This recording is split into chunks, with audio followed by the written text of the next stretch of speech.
Hey Moon Lovers, it's Kelly Jones here with your weekly lunar wisdom for everyday life. And this is episode number 7, my lucky number. It's taken me a little while to get started because my cat is really wanting to be on my lap today. So she's been helping me get set up, haven't you?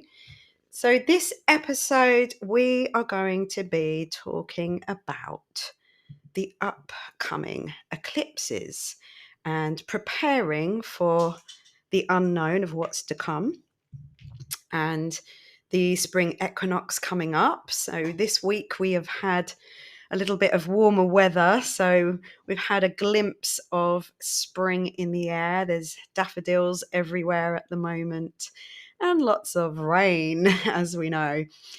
So that Pisces season coming to an end now as we head into the Aries season.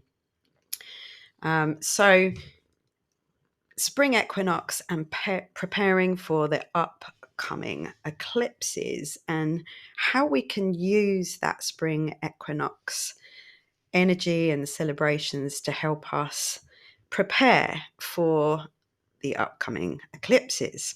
So just a little bit about eclipses. So eclipses can happen between sort of 2 and 3 and up to 6, and I think the most ever recorded was 7 times a year. And eclipses evoke unexpected changes. And if you've been mired in indecision recently, then an eclipse can force you to take action, whether you're ready or not.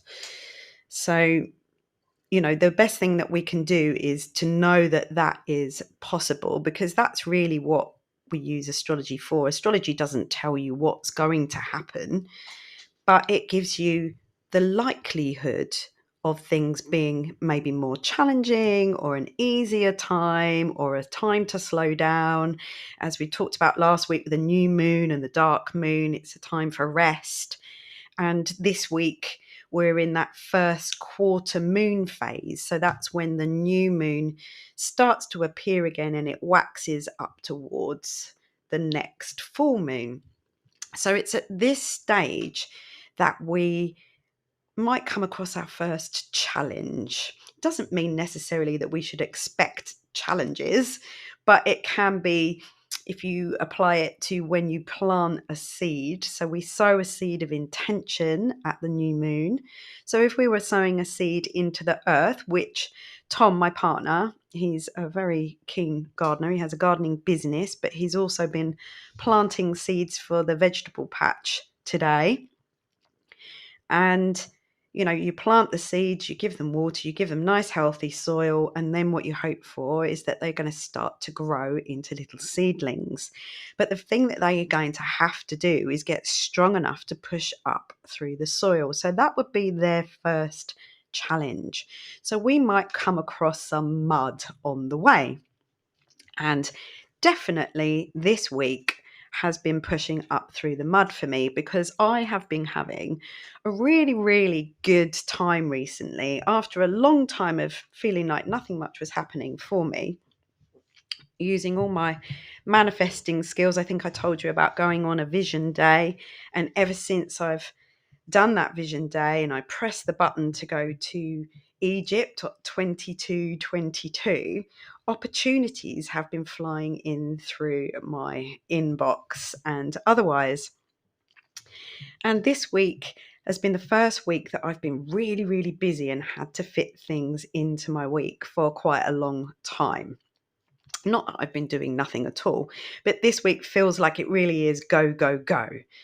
And having to change my routines and find time in the house to record this podcast. So Tom has gone out to play pool for a couple of hours. So finally, almost down to the wire of needing to put this podcast out, I finally got the time.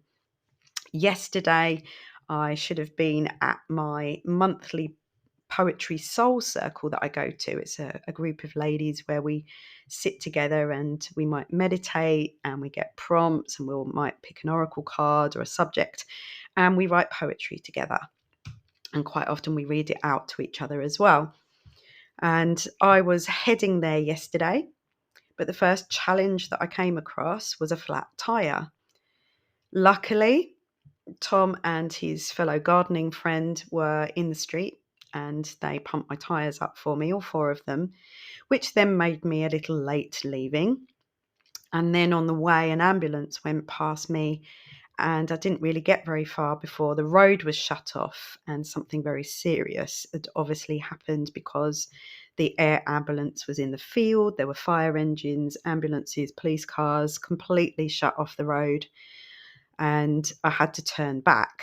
So I thought, well, I'm going to try one more route, which took me down a long country lane that was flooded and cars coming from the other direction where the road was shut off were also coming up. And it was a very narrow road, so we had to keep stopping to let each other pass. And I had to pull into the side where there was a big puddle, flood, and there was a big pothole. And I went down the pothole. There was an awful sound. And luckily, it sounded worse than what it was, and nothing seemed to have happened to my recently pumped up tyre. But after the next trying to get past somebody on the road, obstructions, this lady was getting a bit annoyed with me because she didn't think that she could get past. And I said, well, I can see in my wing mirror that you can get past. And she got past. And by that point, I was feeling a little, less calm and in the mode to do poetry. And I came across a place called the Pear Tree Pantry, which was a little sort of by the side of the road restaurant that you wouldn't know was there. But recently, my brother told me about that place, that he'd come across it by chance. And there it was by chance. So I decided, you know what? I'm getting all the signs not to go to my poetry circle today. I'm going to pull in. I'm going to get myself a coffee. I'm going to sit down, calm down, and decide what to do. And actually, I sat in that cafe and wrote a poem. And then I headed back home with the intention of recording this podcast because I thought I would have the house to myself. And then on the way back, I thought, oh, I need to get some cat food. So I popped into the garden centre where I get the cat food from, where the pet shop is. And can you believe it? Tom was there. So we ended up doing some gardening, getting some gardening supplies for our house, came home together, and I still couldn't do my podcast. So the reason I'm telling you all this long, convoluted story is that was a typical first quarter moon challenge. And on Friday at in my self-love club class, we use the moon phases to guide our practice. So I gave them some more challenging poses to try and to notice how we feel and find a place where we feel good, that we can be sustainable and not wipe ourselves out, even though we're in something a bit more challenging than maybe being on a restful dark moon, new moon phase or pose. So that's where we're at the moment, heading up towards this full moon eclipse that we've got coming up, where unanticipated events can arise and demand a radical change of direction. And that's what I got written down in my notes here. So I literally played out, and this seems to happen every time I prepare for a moon ceremony or my podcast. Before I've even said it out loud, this stuff starts to appear. And I then know, I can be calm in knowing that that was likely to happen. I'm not going to beat myself up for not making it to Poetry Circle. So since eclipses reveal the shadow side, it goes dark when there's an eclipse. So it reveals the shadow. Buried truths can come up. Secrets can be brought to light and explode into the open. situations that are, not meant to be for you anymore are swept away. And shocking though it can be in its delivery, eclipses help to open up a vacuum, a space for something better to come in, for progress, for moving forwards. So, my best advice to you is prepare for change, and that can be swift change as well. So, on the 24th of this month, we have officially the spring equinox, or in the world of pagan, they would call it Ostara. And that is when, in the northern hemisphere, because remember, in the southern hemisphere, it would be the autumn equinox. But we have the spring equinox here, and I'm here so that I'm going to refer to where we are. That occurs, so it occurs when the sun crosses the celestial equator, going from south to north.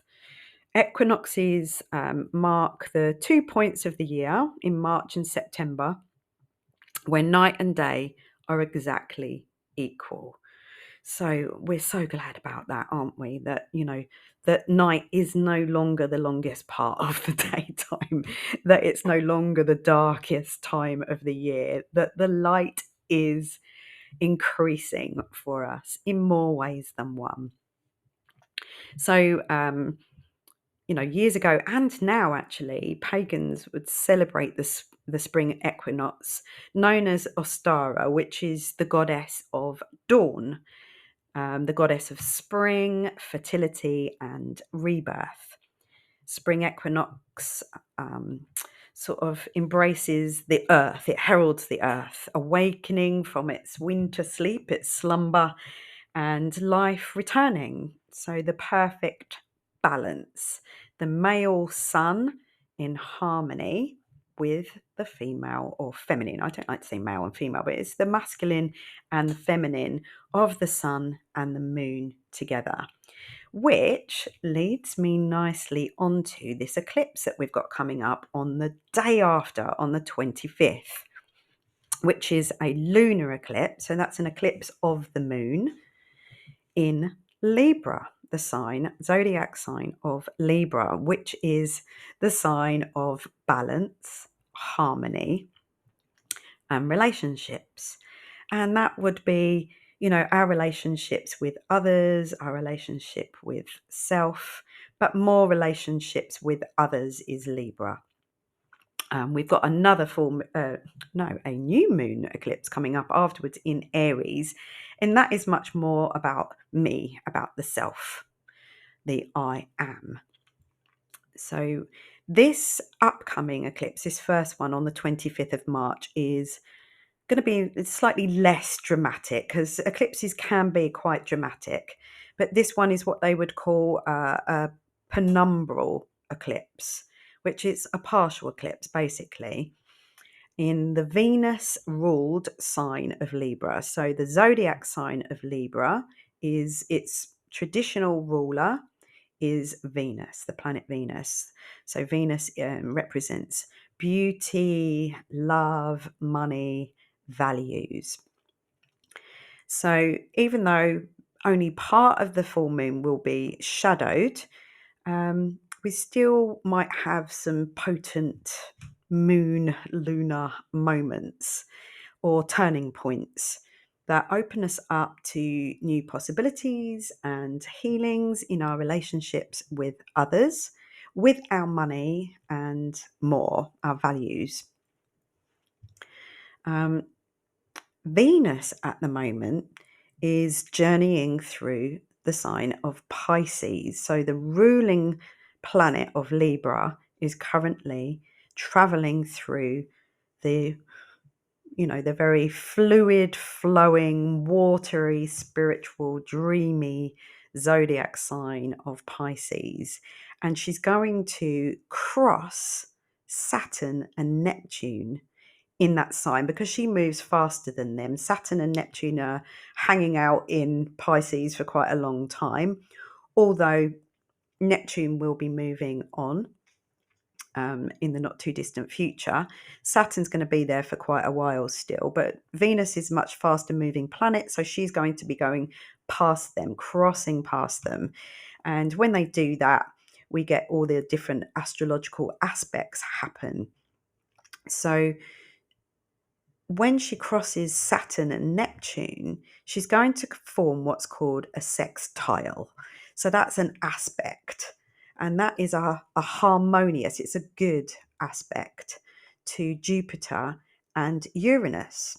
Jupiter and Uranus are currently hanging out in the sign of Taurus. Taurus represents the Earth. Jupiter is the planet of expansion, so wherever it is, it expands it, it makes it bigger. So Jupiter being in Taurus could make you overeat, for instance, and Uranus could bring sudden shocking changes on the Earth with all things Earth related. And I think we know that that is all playing out. It's to do with food and pleasure and luxuries. So with Venus now in Pisces, being next to what they call conjunct, next to Saturn, that's going to mark a time of personal, relational, and spiritual maturity, maturation, because Saturn is the grown up. He's the father of time. He's quite serious, commitment, discipline, rules. And that is being brought into the energy of Pisces at the moment. So I think I told you last week about having to get disciplined about bringing out my spiritual message to the world and using that Saturn energy to do that. And clearly this week I've been struggling with that, but I'm getting better at it. And it's feeling better the more I do it. This personal, relational, and spiritual maturation is going to offer us opportunities to deepen our devotion and commitment to what is valuable to us. So you can see with this lunar eclipse in Libra, harmony, balance, relationships, and Venus conjunct Saturn, sextile to Jupiter and Uranus, you can see how we have really got a large opportunity to heal and grow in our relationships with others and with money. And I know a lot of people are addressing their money blocks at the moment. Just recently, just before I went to Egypt, I did 2 healings around that subject for myself. Excuse me, I'm just having a sip of my tea. And I'm drinking my favourite tea, by the way, which is rose petal, lavender and rosemary together, all from my garden, all dried and grown by moi. And in my tea, I also have a little bit of dandelion tincture because I'm feeling the need to detox. I actually went out last night with my best friend, and came home after midnight like Cinderella. Haven't done that in a really long time. So I'm feeling the need for lots of herbal tea today. Anyway, I digress. So yes, we have this chance to heal our relationships with others and around money. So let's move on now to the next eclipse coming up after that, which I will elaborate on a little more as we get closer to it. But I feel like eclipses come as a season. They are related. So if you've been listening to me before, you would have heard me talk about the fact that the south node of the moon, that's just a point in the sky. It's the south node, it's a point, is in the sign of Libra. The south node is what we're moving away from. It's karmic healing. It's stuff that we've been programmed and patterns and ancestral things that we are moving away from. So we are hopefully moving away from being very too people pleasing, considering others over ourselves too much, being too compliant and not speaking up. And we're moving towards Aries. The north node is in Aries, and where the nodes are is where the eclipses will happen. So we have the North Node in Aries. So coming up on the 8th of April, we have a total solar eclipse in Aries. That is where we're really going to feel the lights go out. Now, here we won't see it. It's going to be most visible in America. So I know that there's people planning trips there to go and watch the total solar eclipse. So it's going to go dark. The lights are going to go out. And even if we don't get the full effect here, we still have that sense that something strange is happening. You know, the birds can go quiet, and I don't have down here what time that's going to happen here, but on my next week I will let you know about that. So this particular eclipse is going to be much more potent because it's full, and it's in Aries, which is the beginning. It's the new moon. It's the beginning of the zodiac year. It's the start of spring here and autumn in the southern hemisphere. So it's the start of the new. It's the pioneering energy. It's the leap of faith. And I think that's something that, you know, we've been lacking some faith and trust in our lives in the past few years, and it is something that we need to get back. Hence the massive surge and explosion of people becoming more interested in spiritual matters and things like astrology and the moon. So this lunation, this eclipse, can reveal vacuums in leadership. And that doesn't necessarily just mean in world leadership, but I'm sure we're very aware of the vacuum that is in leadership in the world right now. We're really needing to see change, and sudden change would be great. Healing the relationship with the self becomes the theme now, though. So it's a fiery eclipse. It's exactly conjunct. So remember, that means next to Chiron. Chiron is an asteroid, and he is known in myth as the wounded healer. So when we get a Chiron return, which I do right now, my Chiron is in Aries. When that Chiron comes round, it is time to heal up your wounds that you've been carrying with you for too long. So we've got a collective chance here to heal wounds as well. New doors can open for those who can clearly see the way. Rosemary in my tea helps with focus and memory. You know, we need to do things to help clear our vision so we can see the way. And the way that people have abandoned their dreams for the sake of keeping other people happy. So you can see how these two eclipses are connected to each other. A completely new era could be in our midst now. And I think we're feeling that. You know, if you're tapped in and tuned in, then you're going to know that we are definitely in a new era in more ways than one. 2024 is like a big portal to a brand new epoch. The three outer planets, which is Uranus, Neptune, and Pluto, are working together to assist us with this as well. So remember, I talked about Pluto being in Aquarius. We've got Uranus in Taurus. We've got Neptune in Pisces. And they are working together to elevate mass consciousness, to make us aware. And, you know, for some of us, that can't happen fast enough, but we are having to learn patience to breathe, slow down, and trust.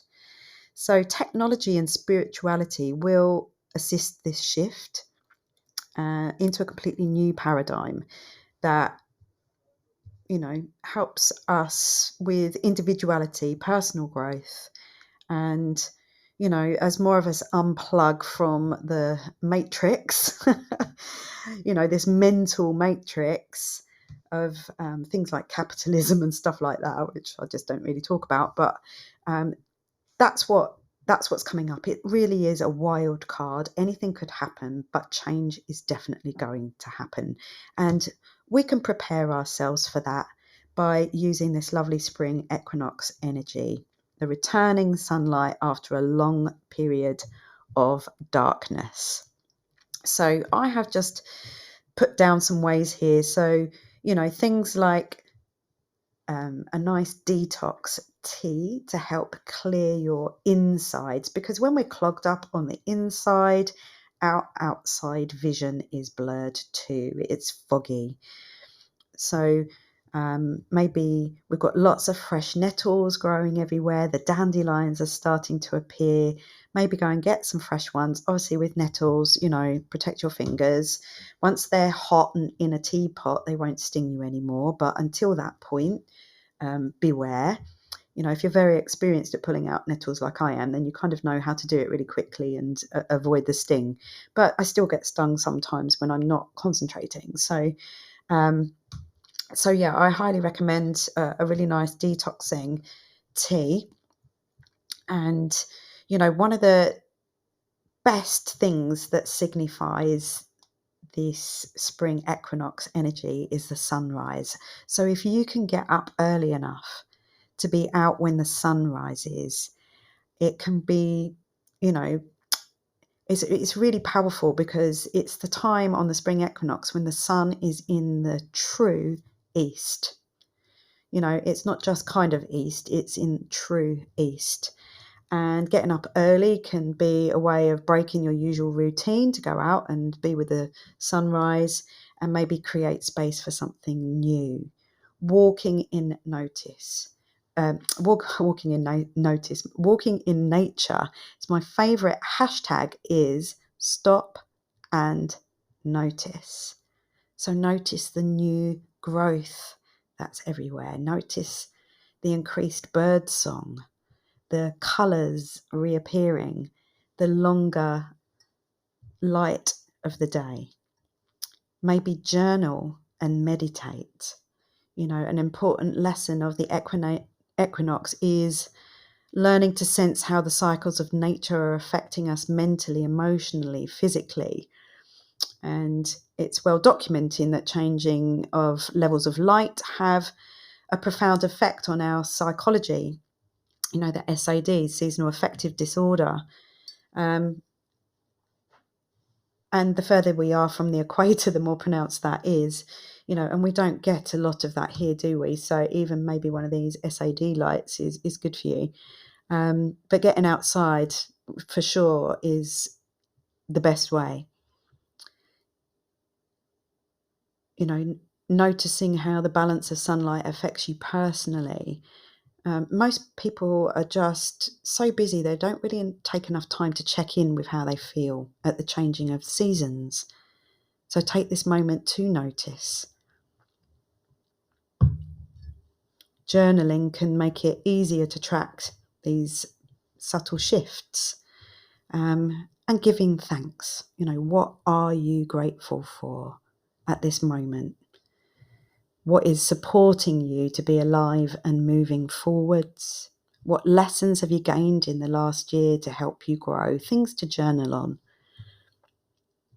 There really is, the only limit is your own creativity on giving, on ways to give thanks and ways to celebrate this equinox.